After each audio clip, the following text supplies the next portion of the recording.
मित्रों नमस्कार, आपका स्वागत है। मित्रों, आपको याद हो कि दिल्ली चुनाव से ठीक पहले केंद्र सरकार ने 8वें वेतन आयोग की घोषणा कर दी थी, लेकिन अभी तक नोटिफिकेशन नहीं किया। यानी उसका जो उसका अध्यक्ष कौन होगा, उसके मेंबर्स, हालांकि कुछ कुछ सरकार ने नॉमिनेट कर दिए हैं कुछ मेंबर्स वगैरह, पर अभी उसका अध्यक्ष कौन होगा या उसका कार्यकाल कब से शुरू होगा और कब समापन होगा और उसके टर्म एंड कंडीशन क्या होंगे, क्योंकि जब भी कोई पे कमीशन बैठता है तो उसके टर्म एंड कंडीशन तय होती हैं। तो नॉर्मली जो ये चीज़ें होती है, जैसे सरकार ने घोषणा कर दी, कैबिनेट ने अप्रूव कर दिया था, तो उसी समय उसके हफ्ते 10 दिन में आ जाना चाहिए था। लेकिन तब से दिल्ली के चुनाव भी हो गए, परिणाम भी आ गए और उसके बाद सरकार भी बीजेपी की बन गई और सरकार बने हुए काफ़ी दिन हो गए। यानी आप ये सोचिए कि करीबन 100 दिन अभी पूरे हुए, 3 महीने हो गए, यानी ये चौथा महीना चल रहा है। तो 4 महीने में सरकार नोटिफिकेशन नहीं कर पाई। इसके कारण क्या हुआ कि जो कर्मचारी यूनियन है उनमें नाराजगी है और 9 जुलाई को सभी कर्मचारियों ने हड़ताल करने की घोषणा की है और कहा है कि हम हड़ताल करेंगे। हड़ताल के हालांकि बहुत सारे और भी इशू हैं, तो उसमें जो मुख्य जो प्रॉब्लम है वो है कि अधिसूचना जारी नहीं हुई है। और ये अगर अधिसूचना जारी नहीं होगी तो फिर जो जो वेतन आयोग है वो प्रॉपर काम नहीं कर पाएगा। और आपको पता है कि जब वेतन आयोग बैठता है तो उसके साथ एक अध्यक्ष होता है, नॉर्मली एक होता है, और उसके साथ फिर मेंबर्स होते हैं। और वो मेंबर भी उसमें एक तो सिविल सर्वेंट होता है, यानी आईएएस कोई होता है, रिटायर आईएएस होता है, और एक जो जेसीएम है उसके मेंबर होते हैं, और फिर उसके बाद कोई कर्मचारियों के जो अलग प्रतिनिधि, एक तो जेसीएम जो टॉप उनकी एसोसिएशन है उसका एक प्रतिनिधि इसमें होता है, और उसके अलावा कोई कोई एसोसिएशन के भी शामिल करते हैं। अब इसमें क्या होता है कि जो 7वां वेतन आयोग था उसकी अवधि 2026 में खत्म हो रही है, यानी 2016 में वो लागू हुई थी और 2026 में खत्म हो गई। 10 साल का उसका टेन्योर होता है। तो 1 अप्रैल 2026 को सरकार को नया वेतनमान लागू कर देना है। तो पहले तो सरकार कह रही थी कि वेतन आयोग बिठाने की कोई ज़रूरत नहीं है, क्योंकि जो महंगाई भत्ता होता है, डीए होता है, और डीए जब आपका बढ़ जाता है, जैसे 50% ऊपर बढ़ हो गया, तो उसको बेसिक पे में इंक्लूड कर लेते हैं, उसको समाहित कर लेते हैं, और फिर उसमें नया इसी तरह से फिर वो डीए जुड़ता चला जाता है। तो जो भी डीए आपका पूरे मूल वेतन पर जुड़ता था, तो जो नया डिक्लेयर होगा, जैसे सपोज कि 50% हो गया, तो 50% माने जाके किसी का जो अभी वेतन मान है वो 50,000 है, तो 50% उसमें जुड़ गया, तो ये जो डीए है वो 50% उसमें जुड़ गया, तो मान लीजिए उसकी सैलरी बढ़कर 60,000 हो गई। तो अब जो नया डीए मिलेगा, मान लीजिए 5% मिला, तो वो 60,000 पर मिलेगा, न कि 50,000 पर मिलेगा। तो इसलिए से वो बेनिफिट हो जाता है आपका, एक तो वेतनमान बढ़ जाता है और जब डीए बढ़ता है तो डीए की रकम अपने आप बढ़ जाती है। तो अगर हम इसी तरह से डीए को अगर मूल वेतन में शामिल करते रहेंगे तो उसमें ये नॉर्मल सा फार्मूला है, और इसमें फिर आपको वेतन आयोग बिठाने की जरूरत नहीं है। और नॉर्मली ये जो जो ये कैलकुलेशन होती है, यानी जो फिटमेंट होता है, वो 2016 में जब 7th पे कमीशन था, उसने 2.35 का किया था। तो 2.35 का फिटमेंट करके हालांकि बहुत लोग नाराज थे कि ये कुछ भी नहीं है, इससे तो ऊँट के मुंह में जीरा है, इस तरह की बात कर रहे थे। अब कितना होगा, क्या फिटमेंट इतना ही होगा, 2.35 रहेगा या 2.48 हो जाएगा या 2.5 भी हो सकता है। डिमांड लोग तो 3.5 की डिमांड कर रहे हैं, लेकिन इतना, क्योंकि अल्टीमेटली क्या होता है कि सरकार के खजाने पर असर पड़ता है, और अगर सरकार का खजाने पर असर पड़ेगा तो फिर उसका सरकार क्या करेगी, अपनी आमदनी के लिए टैक्स बढ़ाएगी, तो ये भी एक प्रॉब्लम होती है।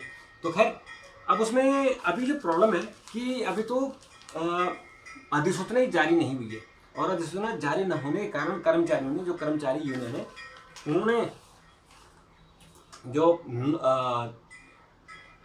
9 जुलाई है उसको उन्होंने घोषणा कर दी है उन्होंने कि हमारे जो है कर्मचारी संगठनों ने 9 जुलाई को एक व्यापक देशव्यापी हड़ताल की उन्होंने घोषणा कर दी है। और उसमें क्या कहा इन्होंने, एक तो लेबर कोड जो अपने चुपचाप से लागू कर दिए हैं। आपको पता नहीं, जब लेबर कोड जो हमारे करीबन 45-46 हमारे कानून थे, लेबर जो वर्करों के हित में थे, उन सबको समाप्त करके अब कोड बन गया, लेबर कोड बन गया, जिसमें 14 कोड है, वो भी अब जुलाई से लागू हो जाएगा।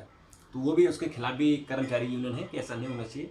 सामाजिक सुरक्षा के लाभ का उल्लंघन होना चाहिए। एक तो न्यूनतम वेतन होना चाहिए, सामाजिक सुरक्षा हमको क्या मिलनी चाहिए वो उसका भी होना चाहिए, और संविदा कर्म श्रमिकों की जो छटनी और वो नहीं होनी चाहिए, क्योंकि जो कॉन्ट्रैक्ट पर लोग हैं उनकी छटनी, अभी तो भारत सरकार में बहुत सारे लोग ऐसे हैं जो कॉन्ट्रैक्ट पर आ गए हैं।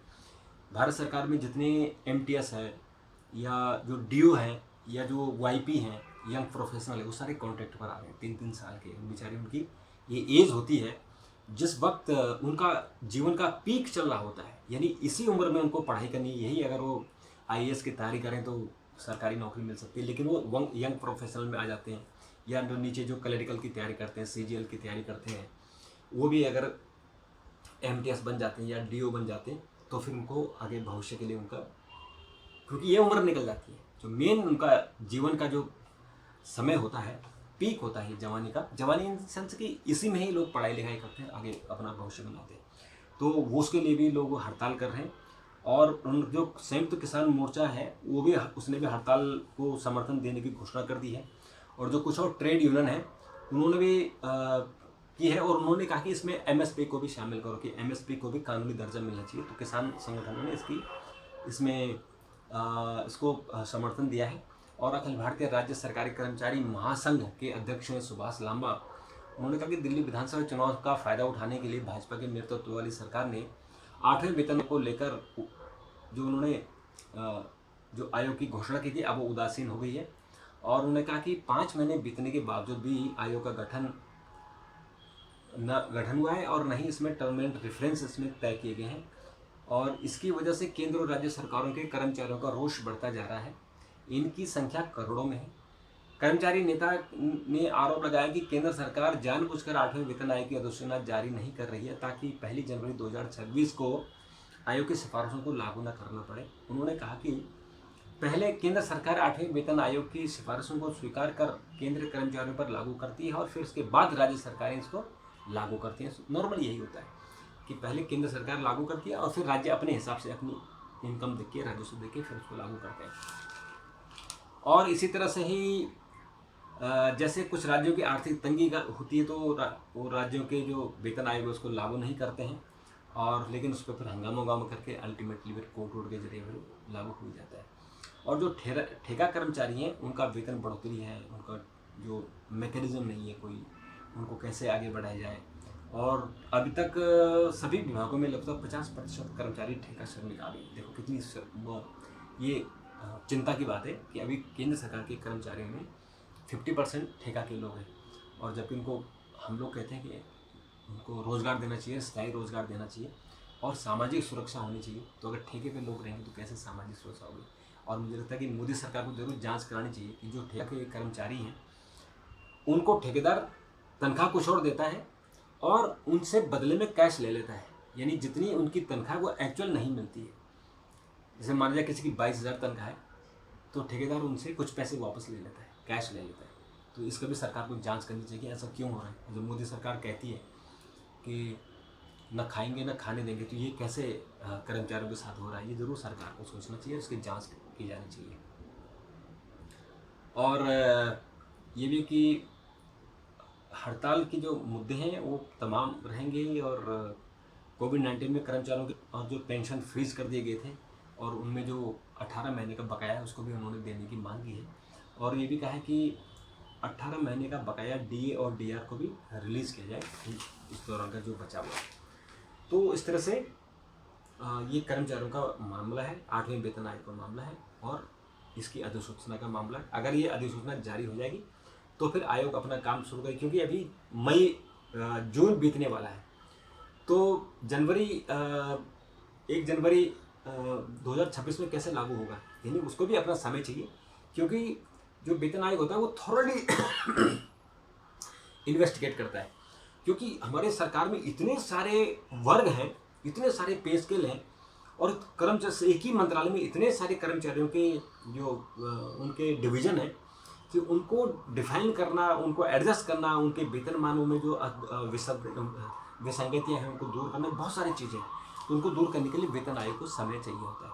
तो अगर सरकार ने अधिसूचना अभी जारी नहीं की तो फिर 1 जनवरी 2026 को वेतन आयोग लागू होना मुश्किल हो जाएगा। मित्रों आपको कैसा लगा जरूर पूछेगा, जरूर बात कीजिएगा, जरूर हमें कमेंट कीजिएगा, और अगर आपने चैनल सब्सक्राइब नहीं किया तो जरूर कर दीजिए, आगे बढ़ाइए। और हम आज पहले इसी तरह से जानकारीपूर्ण कार्यक्रम लेकर आते रहेंगे। अभी के लिए इतना, फिर आपसे मुलाकात होगी। तो